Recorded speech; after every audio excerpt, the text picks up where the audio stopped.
Jackson Radio Show. Let me ask you about the Russia investigation, because I can't have you here and not, especially given how much we talked about it in the first year of the presidency. And now, if you turn on any conservative media, they keep talking about this Nunes memo, the chairman of the House Intelligence Committee that he's put out there, and many Republicans have taken a look at it, and they want it made public. Can you tell us about this memo? What exactly is it? It is essentially a set of talking points that the Republican intel staff drafted based on highly classified materials, which most of the Republican members were forced to acknowledge they've not even read. So they don't know how distorted these talking points are. But it's part of the narrative they want to push out. And interestingly enough, they've made common cause once again with Russian bots, because Russian bots are pushing their narrative out there. It's in a redux of the campaign.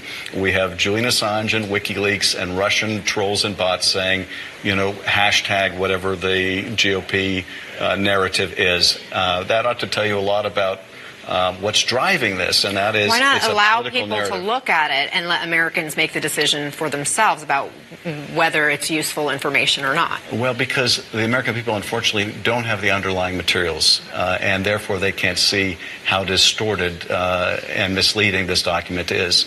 The Republicans are not saying make the underlying materials available to the public. They just want to make the spin available to the public, and I think that spin, which is a fulsome attack on the FBI, is just designed to attack the FBI and Bob Mueller to circle the wagons for the White House, and that's a terrible disservice to the people, hardworking people at the Bureau. But more than that, it's a disservice to the country. Welcome back, everybody. Adam Schiff lying through his teeth.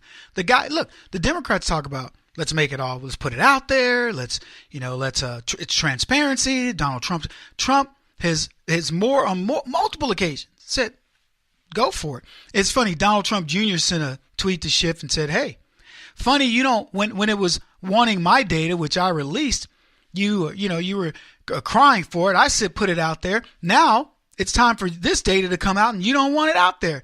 Donald Trump Jr. is attacking these guys. I love this. I love that this family doesn't sit back and just let these guys attack their dad. Go for it. Where's the stuff? Let's see it. And it was funny. No, the American people aren't ready for this. But I love how he categorized this. He says it's a talking point memo drafted by the Republicans. He knows that's a lie, but that's the spin they got to have on it. That's what you're going to hear. When this thing finally comes out, remember this conversation. By the way, KJRadio.com, you can get this show on demand 24/7 anytime you want. You mark today, they're going to come back out, and the talking points are going to be, this is just merely nothing more than a talking point memo by the Republicans. It's only a talking point memo by the Republican talking point memo. You're going to see that phrase all over the media, the leftist media. They're going to tell you it's all a lie. They made all this up. It'll be FBI documents, NSA documents, FISA court whatever. It'll be all the proof you need. They will sell this as this is nonsense. It's not true. These people are just making this stuff up. They're liars. And they're going to be telling you all about themselves.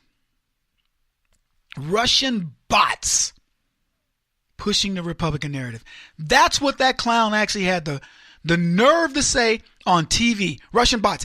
The interviewer is going, I just don't know. Oh, yeah, it's just Russian bots. And then here's what we've got. We've got WikiLeaks and we've got Russian bots driving this.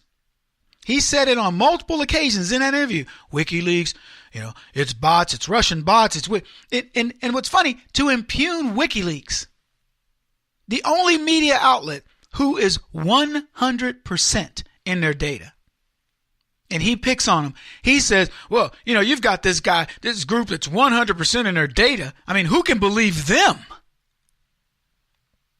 Yeah. I just want you to stew on that for just a second. Who can believe them? These people are crazy. Going after, we all know this is Russian bots and that 100% correct news source, WikiLeaks. But mostly Russian bots. And see, they don't have to put a name on that. What's a Russian bot? Is it a fly? What is it? Is it a drink? Is it somebody named Boris and he looks Russian? Or is it Natasha and she looks Jamaican? What? What is a Russian bot? Oh, it's an electronic program that's putting this stuff out. It's placing these things into the conservatives' hearts and minds, and then they're reacting in a particular way. It's ridiculous, folks. And then what he goes on to say is even more disturbing. Americans don't have the underlying materials. And he says, and without that, you can't really understand it. It would be distorted and misleading. It would lead you to the wrong conclusion that the Justice Department and the DNC and the media and Barack Obama's administration colluded against a presidential candidate that they did not want to win. They wanted his competitor to win at all cost. And they colluded together. And that's what happened. It was Russian bots doing it. Couldn't possibly be that the Democrats are all dyed in the wool over getting Hillary Clinton elected, do it at all costs. Why do you think Barack Obama made the comment when they asked him, well, you think President, and he's like, well, that's not going to happen. He said, when they said, well, what if Trump gets elected? Well, that's not going to happen. And then here's what he says, I believe in the American people. He has no belief in the American people. He believed in the crooked system they set up. So if he believes in the American people, they apparently didn't believe in him. They also, Barack Obama says, this is a vote for my legacy. And people rejected that. Has anybody circled back around to say, hey, listen, this is supposedly a vote for your legacy. What happened, Barack? Well, a lot of shenanigans with the Russians. Oh, wait a minute, Barack. You're the one who said there's no way that the Russians could possibly interfere in our elections. And there you have it, the death spiral. But it gets worse.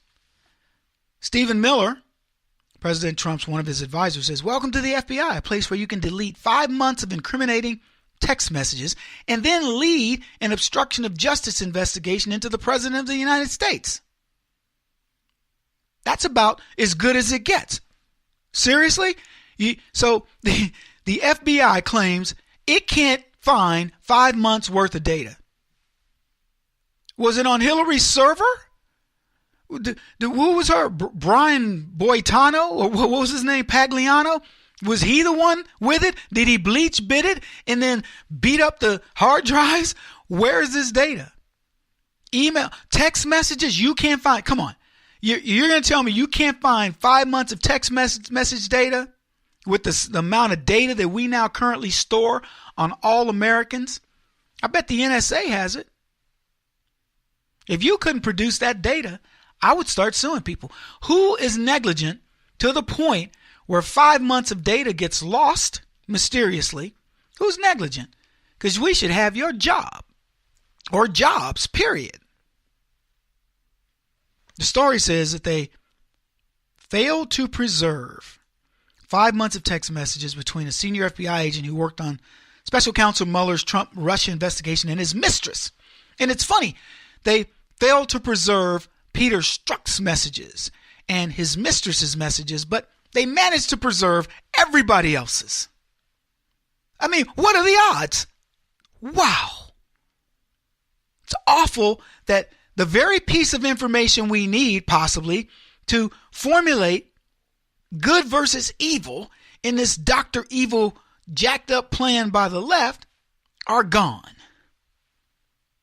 Yeah, their messages are gone. He said the Department of Justice made the disclosure in a letter to the Senate Homeland Security and Governmental Affairs Committee last Friday. The letter states the FBI systems didn't preserve text messages between Agent Peter Strzok and the FBI lawyer, Lisa Page.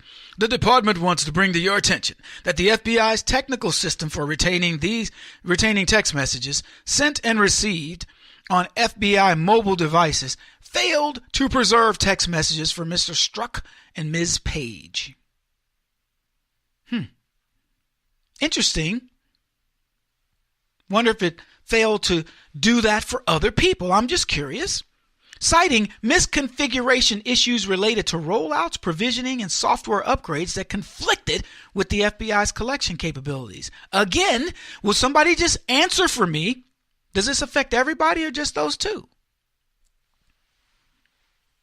It's significant that these text messages are missing at the time that they show them, because they're from December the 14th of 2016 to May 17th, 2017. Time period represents when Trump-Russia negotiations were heating up through the time Mueller was appointed special counsel. In fact, he was appointed special counsel on the 17th of 2017, May 17th. This is just scandalous. There's no other way to describe it. And they're not going to get away with it. But, if they think they will, let them think that. But this is amazing that our government would do this and then try to hide it. Kevin Jackson on the Black Sphere Radio Network. Do you owe back taxes to the IRS or state? The secret to avoiding the IRS nightmare is to seek professional representation. My friends at Security Tax Associates provide the most cost-effective and ethical representation in the industry while helping to avoid seizures, levies, and wage garnishments. Security Tax Associates is here to ensure that the appropriate steps are taken to permanently eliminate any possibility of future tax burdens once and for all. For a free, no-obligation consultation, contact Security Tax Associates, 844-779-4177. That's 844-779-4177.